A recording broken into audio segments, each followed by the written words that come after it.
아멘. 여러분 잘 오셨습니다. 이 시간에도 하나님의 영이 우리 가운데 저와 여러분이 하나 되도록 은혜 주시기를 주님의 이름으로 축복합니다. 여러분은 잘 모르겠습니다. 여러분도 그렇겠지만 저도 하루하루 아주 막 휘말리게 지내고 있습니다. 지금 코로나19로 말미암아서 거리두기 1.5단계니까 그래도 이렇게나마 예배를 드릴 수가 있는데, 이 2.5단계에서 이제 3단계로 넘어가면 이렇게도 예배를 못 드려요. 그러니까 그냥 토요일 날 뉴스 할 때까지 도대체 얼마나 조마조마하면서 살아는 판을 걷는데, 이번 주간에 성탄절인데 하나님의 은혜를 주셔서 이번 한 주간은 저도 그렇고 여러분도 그렇고 주님의 평안이 가득하여서 평안하게 한 주간을 지내는 은혜를 주시기를 주님의 이름으로 축복합니다. 여러분, 우리 기독교에서 이 성탄절은 가장 기쁘고 즐거운 날이잖아요. 제가 어린 시절 성탄절을 돌아보면 한 달 내내 성탄절이에요. 벌써 11월 말 되면 성탄목 이거 하기 위해서 산에 가서 옛날에는 나무를 베어 와서 했잖아요. 그리고 성탄절 준비하느라고 매일 교회에 와서 연극하고 준비하고 그러는데 저는 한 번도 주인공을 해본 적이 없습니다. 그래도 왔어. 그때는 교회 나무 화목 난로를 피우니까 저는 뭐 주인공은 못하고 맨날 나무 갖다가 불 떼고 뭐 이런 거 했습니다. 그러다가 옷도 태워 먹고 양말도 태워 먹고 혼나고 그러면서도 한 주간 내내 너무너무 즐겁게 또 한 달 내내 즐겁게 보냈습니다. 그런데 우리 금년 성탄절은 이 코로나19로 말미해서 썰렁해도 너무 썰렁합니다. 우리가 그 즐거운 성탄 전야제 축제도 못하고 새벽송도 못합니다. 그나마 성탄 예배도 이렇게 그동안에는 다 함께 모여서 했는데 요 세 번 쪼개서 할 수 있는 거 그 자체만 해도 너무 감사하고 또 감격스럽습니다. 그래도 목사님들이 저에게 그렇게 이야기합니다. 우리 행복의 동산 송포구에 성탄 트리를 대형으로 해놔서 좀 위로가 된다. 너무 좋다. 그렇게 생각합니다. 제가 지난 금요일 밤에 저는 지금도 예배 시간에는 예배를 비록 못 드려도 목양실에서 교회를 지키고 있습니다. 금요일 날 늦은 시간에 아마 밤 12시쯤 넘어서 제가 이제 집으로 사택으로 올라갔습니다. 근데 우리 집 문고리에 이 산타크로스가 와서 성탄 선물을 이렇게 빨간 그 양말 같은 거기다 넣고 갔더라고요. 그리고 그 안에 보니까 팝콘도 있고 성탄 카드도 있고 또 드롭 커피도 요만한 게 있어서 제가 오늘 아침에도 그거 한잔 하고 내려왔습니다. 또 그 속에 뭐가 있으냐 그러면 히터 내복이라고 이 따뜻한 이렇게 내복 그게 있는데 참 아쉽게도 웃돌이만 있더라고요. 제가 생각을 해보니까 요즘 젊은 사람들은 이렇게 위에만 입지 바지는 내복을 안 입는가 봐요. 이 누군가가 나한테 내가 아직도 청춘으로 생각하는구나 그러면서 지금도 이제 아직 입고 있습니다. 저에게 이 성탄 선물을 주고 간 산타크로스는 청년부입니다. 그래서 이 청년들로 말미암아 제가 얼마나 마음이 따뜻하고 행복했는지 모릅니다. 어젯밤에도 문득 다시 교회로 오면서 이렇게 보니까 우리 교회 성탄 추리가 쫙 길게 이렇게 돼 있잖아요. 근데 마치 목자들이 하늘의 별을 보고 메시아가 탄생했다는 것을 보여주는 것처럼 그 별을 따라 쭉 따라갔던 것처럼 저 성탄 추리를 따라 쭉 오면 교회잖아요. 그래서 제가 그걸 보면서도 얼마나 가슴이 뭉클했는지 모릅니다. 오늘 이 본문 말씀에 보면 예수님의 탄생을 처음 전해 들은 사람들은 들판의 목동들이었습니다. 그들은 제사장이 아니에요. 서기관들이 아니에요. 선지자가 아니에요. 성경을 연구하던 랍비들도 아닙니다. 어쩌면 그때도 아기 예수님이 탄생했을 당시에 그런 분들에게, 세상 사람들에게 예수님은 관심이 전혀 없었습니다. 어쩌면 지금 요즘 사람들도 코로나와 싸우고 당장 먹고 사는 일에 지금 매여가지고 하루하루 살얼음판을 걷다시피 하기 때문에 뭐 메시아에 대해서, 다시 오실 재림의 주님에 대해서, 뭐 성탄에 대해서, 또 심지어 뭐 예배에 대해서조차도 관심을 가질 수 없는 그런 시대가 아닌지 모르겠습니다. 그런데 그런 상황 가운데서도 바로 천사들로부터 구세주가 탄생했다는 그 소식을 처음 들은 사람들은 바로 들판의 목동들이었다는 거예요. 이 도대체 이 목동들은 어떤 사람들에게 이런 축복을 받았을까? 추론해 보면 첫 번째, 이들은 그때 당시에 매우 소외계층에 있는 사람들이었습니다. 상식적으로 생각하면 예수님 탄생을 제일 먼저 들어야 될 사람이 누굽니까? 당시에 늘 하나님 앞에 제사 드리는 제사장들이잖아요. 성경을 연구하는 서기관들이어야 되잖아요. 말씀 붙들고 살아간다고 하는 바리새인들이어야 되잖아요. 그런데 그들이 아니고 이 목동들이라는 것은 이 사람들이 도대체 누굴까 제가 생각을 해보니까 요즘 우리 사회 같으면 뭐 저 깊은 삶 속에 있는 자연인, 뭐 그게 뭐 TV도 안 되고 뭐 핸드폰도 안 되고 이런 데 있는 자연인처럼 이 목동들은 먼 들판에 나가서 세상의 소식을 들을 수도 없어요. 그냥 하늘의 별을 보고 세상에 관심을 가질 수 없는 사람들인데 바로 그런 사람들이라는 거예요. 그러니까 그때 당시 직업 중에서는 가장 낙후되고 천하고 소외된 사람들이고 무시받는 사람들입니다. 이렇게 당시 사회에서 사람들에게조차 관심도 없고 무시를 당하면서 황량한 그 벌판에 자연인으로 살아가는 이 양을 치던 목동들에게 천사가 메시아의 탄생을 제일 먼저 알려주었다는 그 자체가 기적이죠. 이것이 성탄의 신비입니다. 우리는 이것을 통해서 주님이 이 땅에 오신 목적도 분명히 알 수 있어요. 주님이 이 땅에 오신 목적이 바로 이와 같이 세상에서 소외당하고 무시당하고 사람들에게도 관심이 없는 이들을 귀하게 여기시고 이들을 회복시키고 이들을 구원시키기 위해서 왔다는 걸 알 수 있잖아요.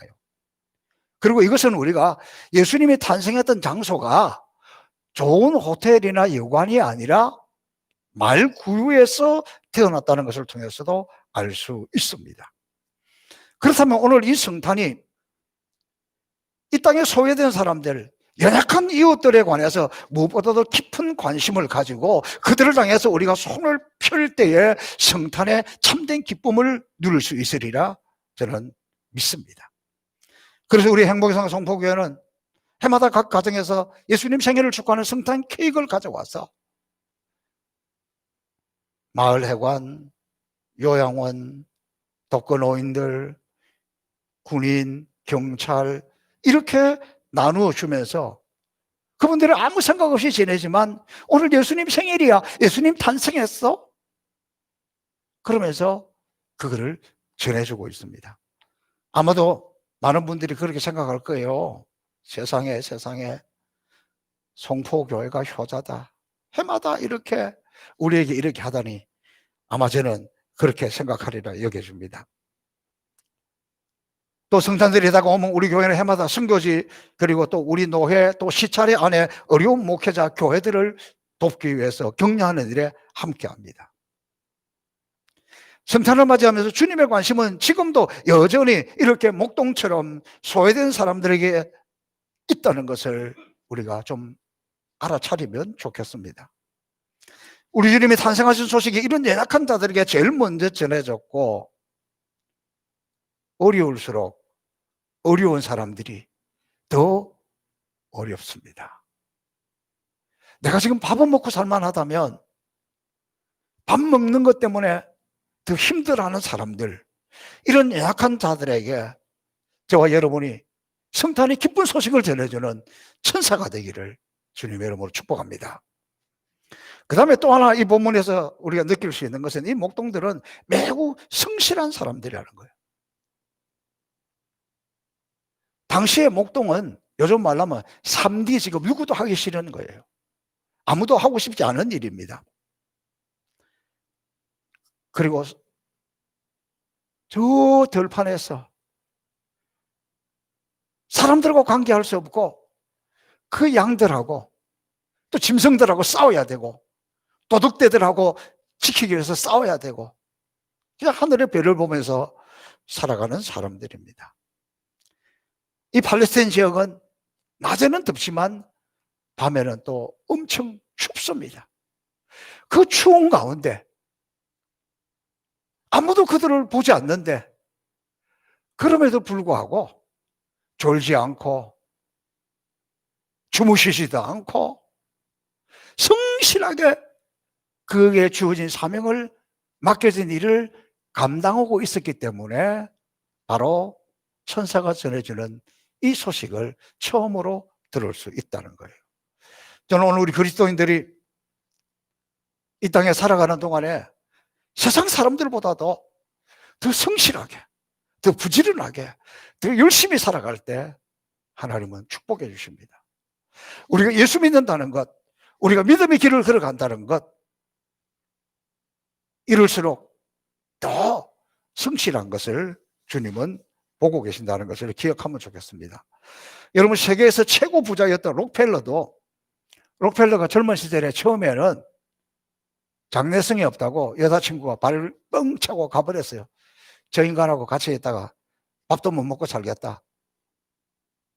무능력하다. 그렇게 못난 사람이었습니다. 그러나 그는 나중에 세계적인 백만장자가 되어서 세 가지 면에서 기적을 일으켰다는 거예요. 첫 번째 기적은 가장 가난했던 사람이 가장 부자가 되었고, 두 번째 기적은 가장 많은 돈을 다른 사람들을 위해서 베풀었다. 세 번째 기적은 그가 재벌 중에서도 98세, 우리 나이로 99세까지 살면서 장수했던 사람입니다.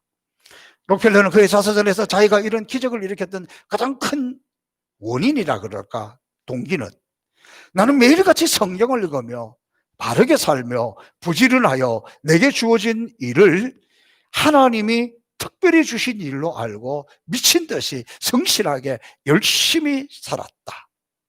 오늘 나에게 주어진 일은 하나님이 특별히 주어진 일로 생각하고 그렇게 살았다는 것을 고백합니다. 목동들은 이런 성실함이 있었기에 모든 사람들이 잠든 밤에 천사들로부터 이 복된 소식을 들을 수 있었습니다. 또 16절 말씀해 보니까 천사들로부터 소식을 듣자마자 빨리 그곳으로 달려가는 성실하고 부지런한 모습을 보여주고 있습니다. 하나님은 지금도 마찬가지입니다. 무슨 일이든 성실히 일하는 사람들을 좋아하시고 기뻐하시면서 축복하시고 사용하십니다. 저는 이 설교를 준비하면서 내가 목사로서 어떻게 성실할까? 그래서 성탄절을 어떻게 해서라도 우리 성도들을 교회 마땅이라도 한 듯 더 밝게, 또 송구 영신 예배도 이 와중에도 어떻게 해서라도 한 가정씩이라도 이렇게 써야 되겠다. 그래서 하나님 앞에 최선을 다하려고, 그럴 때 하나님이 또 은혜를 주실 줄로 믿습니다. 여러분, 평생에 언제 우리 가정만 따로 이렇게 연말을 보내면서 이렇게 하고 성찬식도 하고 말씀도 보고 담임 목사가 축복 기도를 해주고, 저는 벌써 마음이 설레요. 하나님은 이런 성실함을 기뻐 보십니다. 그리고 또 하나 우리에게 주시는 메시지는 메시아가 오시기를 기다리며 준비하는 사람들이었습니다. 이들은 가난했지만 밤하늘의 별을 보면서 선지자들을 통해서 그들에게 들려줬던 메시아가 오실 거야, 메시아가 올 때 큰 별이 나타나고 보여주는데, 언제 그 메시아가 오실 것인지, 언제 그 예수님이 오실 것인지 늘 하늘의 별을 보면서 관찰하면서 기다렸습니다. 여러분, 기다린다는 것 어렵습니다. 분명히 아무 기약이 없이 기다린다는 것, 이거는 참 힘든 일입니다. 여러분, 지금 우리는 다시 오실 재림하실 주님을 기다리는데 정말 여러분 간절한 마음으로 기다립니까? 우리는 다시 오실 주님이 오신다는 건 다 알고 있잖아요. 모르십니까? 아시잖아요. 그런데 왜 이렇게 간절함이 없습니까? 몇 날 몇 시에 온다는 걸 모르기 때문에 그러는 거예요. 여러분, 이 코로나19 시대에 우리나라가 그동안에 K방역이라 그러고 대체로 잘했다고 세계적으로 칭찬을 받았습니다. 근데 지금 와가지고 흔들리는데 그 이유가 뭐냐? 벌써 영국, 미국, 카나다, 또 뭐 사우디인가? 뭐 여러 나라들이 이 백신을 맞기 시작했어요. 그런데 우리는 언제 맞아요? 3월 달에 맞는다? 2월 달부터 시작한다? 아마도 이 자리에 있는 여러분 그때 맞으리라고 여기는 사람 아무도 없을 거예요. 내년 여름이 될지 내년 가을이 될지 우리는 지금 아무도 모릅니다. 그래서 백성들이 부글부글 하고 있는 거예요. 왜 그렇습니까? 맞기는 맞을 거예요. 그런데 기약이 없는 거예요. 정확한 날짜가 없으니까 어려운 거예요. 사랑하는 성도 여러분, 우리는 지금 이 성탄절이라는 것은 다시 오실 주님을 기다립니다. 아기 예수님은 2000년 전에 오셨고 지금 우리가 아기 예수님 오시기를 기다리는 게 아니에요. 우리는 다시 오실 주님, 그 주님을 기다립니다. 지금 우리는 이미 우리 가운데 오셔서 성령의 능력으로 우리와 함께 하시는 그 하나님을 지금 더 사모해야 되는 거예요.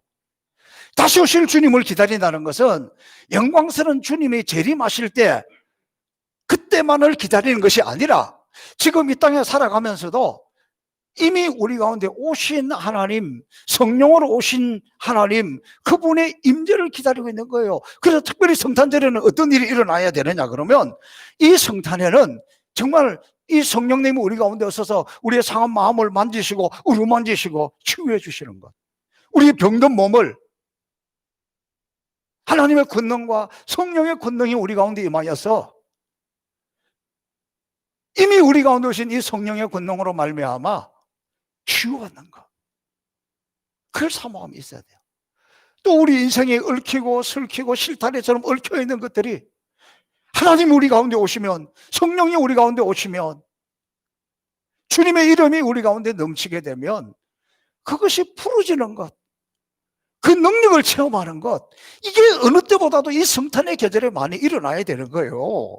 이번 한 주간에 다시 오실 주님을 기다린다는 것은 그 다시 오실 주님이 언제 오실는지는 우리는 아무도 몰라요. 그렇지만 우리는 지금 오늘 이 순간에 나에게 임재하시는 하나님, 이것을 체험하면, 그래, 성령이 나를 만지시는 것을 체험하면, 성령께서 오시고 주님이 나를 치유하는 것을 체험하면 다시 오실 메시아를 또 확실히 기다릴 수 있다는 거예요.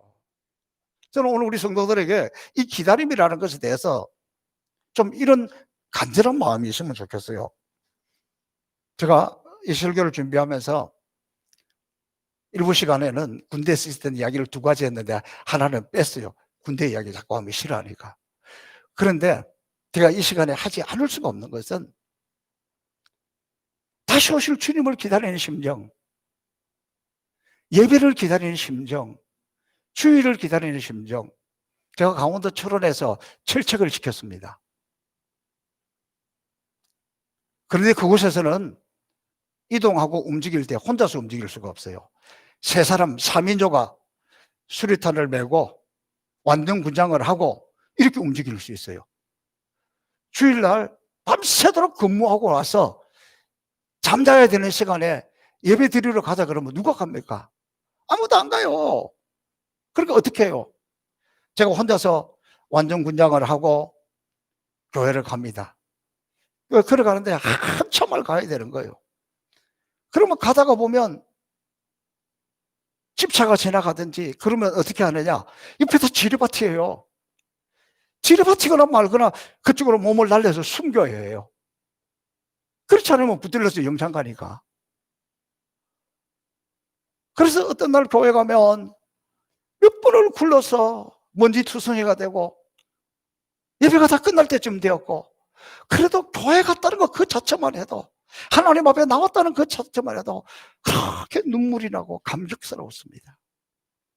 제가 이 송구영신 예배도 그렇게 준비하는 것은 좀 우리 가운데 한 해를 시작하면서 그래도 내가 하나님 앞에 가야지, 이 어려운 가운데서라도 성전의 마당을 밟으면서 하나님의 말씀을 받으면서 회개하고 새롭게 시작하는 마음을 아버지 집에서 해야지, 이런 뜨거운 마음 때문에 좀 오늘 우리가 다시 오신 주님을 기다리는 것, 지금 어렵지만 어쩌면 이거보다 더 어려운 시절이 올지도 몰라요.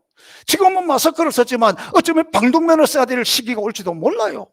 지금은 이렇게 모였지만 아예 모이지 못할지도 몰라요. 그렇다면 이렇게 이런 시간이 주어졌을 때 하나님 앞에 이런 간절한 마음으로 나오면 그때 하나님 우리 가운데 역사하시고 임한다는 거예요. 그리고 이 성탄의 계절에는 아버지 하나님을 생각하면서, 하나님 아버지 마음을 생각하면서, 아버지 그분은 그 아들을 우리에게 주셨잖아요. 아버지 하나님의 마음이 소외되는 가운데 있잖아요.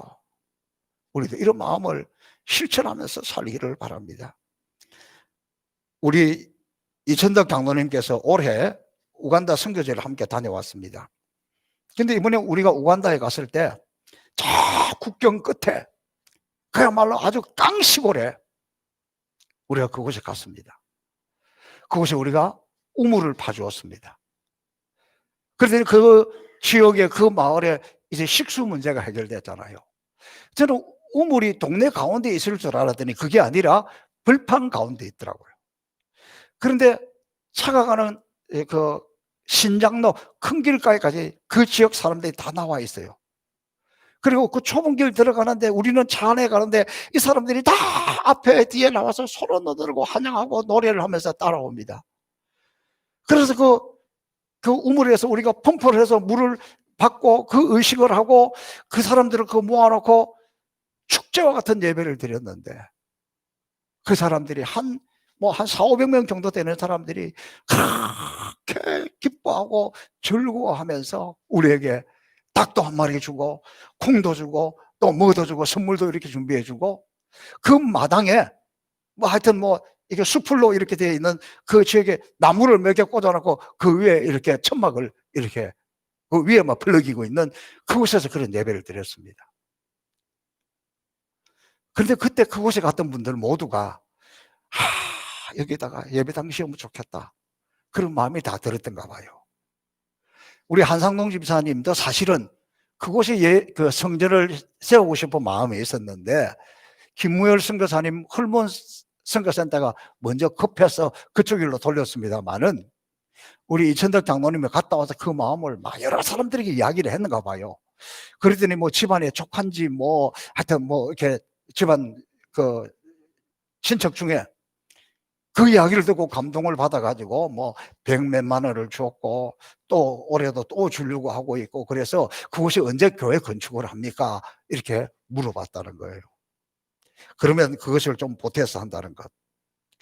그런 이야기를 들으면서 참 우리 성도들의 마음이 귀하다. 또 여러분 잠깐 한번 사진 하나 한 장 보시면 좋겠습니다. 제가 몇 년 전에 우간다에 갔을 때 김무열 선교사님에게 사진 좀 보여주세요. 좀 구두를 새 걸 신고 가서 오면서 졸업식 날에는 그래도 샌들 같은 거 신을 수가 없어서 또 해마다 구두를 들고 가요. 그래서 그걸 신고 이걸 좀 잘 보관했다가 내년에도 신을 수 있도록 그렇게 좀 맡겼습니다. 그랬더니 이렇게 이야기하는 거예요. 목사님, 여기는요 1년 지나면 안 신고 내버려두면 신발 다 상해서 버린다는 거예요. 그리고 어떻게 해요? 한번 신어보세요. 그랬더니 신문칠이네요. 딱 맞네요. 그러면서 너무너무 좋아했습니다. 벌써 몇 해 전의 이야기예요. 근데 며칠 전에 제 사진을 보내왔는데 목사님 이 구두가 이 가죽이 얼마나 좋은지, 이거 제가 밑창을 갈았는데 금년 초에도 또 갈았는데 지금도 이렇게 자기가 잘 신고 있다고, 이 신으면서 생각하니까 목사님 생각이 나서 너무 감사해서 제가 이렇게 잘 신고 있습니다. 그리고 이렇게 보낸 거예요. 제가 그걸 보면서 그냥 지나갈 수는 없잖아요. 제가 답장을 했어요. 선교사님, 내 다음에 갈 때는 진짜 편하고 좋은 신발 선물로 줄게. 그랬더니 목사님 내가 그것 때문에 한 게 아닌데 난처해요. 저는 이 모습을 보면서 우리가 베푸는 것이 때로는 뭐 꼭 하려고 했던 것이 아니라도 이룰 수 있다는 거예요. 아무래도 이번에는 우간다 가기 어려울 것 같습니다. 그래서 성탄절 날, 오늘 성탄 지나고 설날 사이에 선교사님들에게 선물을 보내려고 하는데, 뭐니 해도 물건을 사서 보내면 비용도 많이 들고 달러를 보내는 게 제일 좋을 것 같습니다. 제가 어제 노회 행사가 있어서 제가 노회장이라서 설교를 했습니다. 정말 감격스러웠습니다. 그것은 우리 이웃교회 거룩한빛 광성교회에서 지금 우리 노회 안에 어려운 교회들, 임대료도 제대로 못 내는 교회들, 이런 교회들을 생각을 해서 80개 교회, 8개가 아니라 80개 교회 3개월씩, 한 달에 30만 원씩 3개월씩 80개 교회를 지원하는데 이 행사를 냈습니다. 그래서 다 오지 못하고 몇 분만 와서 그 행사를 진행을 했습니다. 그래서 제가 이제 노회장이니까 그 설교를 하는데 빌립보서의 말씀으로 설교를 했습니다. 우리 교회가 했으면 더 좋겠지만 우리 이웃교회 큰 교회가 하는데 너무 고맙고 감사하더라고요.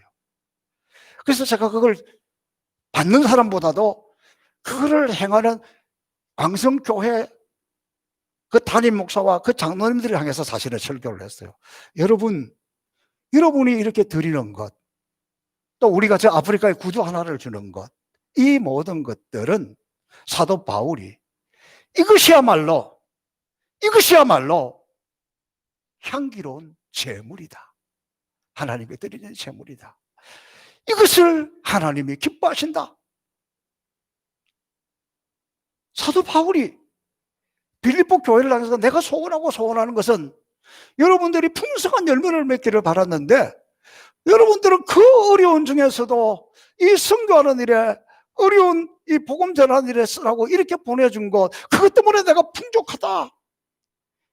그 나의 하나님께서 영광, 그리스도 안에 있는 영광 가운데 너에게 필요한 모든 것을 풍성하게 주시기를 원하노라. 그래서 제가 여러분 교회가 여러분이 드리는 것, 이것이야말로 하나님이 향기로운 제물로 받고 하나님이 기뻐하시는데, 코로나 아니라 코로나 할아버지가 와도 하나님이 이 일을 행하는 여러분에게 풍성하게 필요한 모든 것을 채워주시기를 축복합니다. 오늘 아멘한 여러분과 우리 교회도 하나님이 그렇게 은혜를 주실 줄로 믿습니다. 저는 내일 우리 대한예수교 장로회 총회 선교부 직원들에게, 마침 직원이 8명이더라. 그분들에게 근산 곳으로 가서 점심을 대접하기로 약속을 했습니다. 제가 어제 한 번 더 전화를 했습니다. 이런 상황인데 할 수가 있겠느냐 그랬더니, 목사님 어차피 우리는 출근해서 점심을 먹어야 되고 목사님까지 해도 9명이라서 딱 맞습니다. 그래서 내일 갈 때 오늘 여러분에게 나누어 드리는 그 보온통도 8개를 가져가서 성탄절 선물로 주고 이분들과 함께 식사를 대접을 하려고 해요. 그런데 이분들은 선교사는 아니지만 우리 총회 산하에 있는 모든 전 세계 선교사들과 소통하고 이분들을 섬기고 이분들의 일을 돕는, 그냥 말로 이름 없는 선교사들과 마찬가지입니다. 그런데 이분들은 아직 제가 대접하지도 않았는데도 불구하고 그렇게 마음의 위로가 되고 격려가 된다는 거예요. 선교부에서 일하면서 이런 일이 처음이라는 거예요. 제가 참 안타깝고 회개하는 마음이 들었습니다. 여러분, 성탄절 주간입니다. 다시 오실 주님을 기다리는데 막연하게 기다리는 것이 아니라 다시 오실 주님이 확실하다는 걸 믿으면 오늘 우리 가운데 살아계신 하나님의 능력과 하나님의 역사와 하나님의 임재가 임하여서 그분이 지금 오신다, 그분이 지금 오셨다, 그래서 그분이 나에게 역사하셨다, 나를 치유하셨다, 나를 고치셨다, 내 인생의 문제를 풀어주셨다는 이런 감격이 있기를 바랍니다. 이런 감격과 더불어서 주님의 마음은 바로 그 목동들에게 있었는데, 오늘 우리도 정말로 주님 오시기를 기다리는 사람이라면 그래도 내가 어렵지만, 내가 힘들지만 손을 펴서 우리보다 더 연약한 이들을 돌아보는 천사가 되기를, 저와 여러분이 천사가 되기를 주님의 이름으로 축복합니다. 살아계신 아버지 하나님 감사합니다. 성탄절을 기다리면서 주님의 말씀을 통해서 다시 한번 목동들의 성탄을 통해서 우리를 돌아봤습니다. 하나님, 우리에게 은혜를 베풀어 주시고 지금 우리가 이 땅의 연약한 자들에게 천사가 되어서 영광스러운 주님 오시는 것을 보여주도록 은혜 내려 주옵소서. 감사하며 예수님 이름으로 축복하며 기도합나이다. 아멘. 우리 다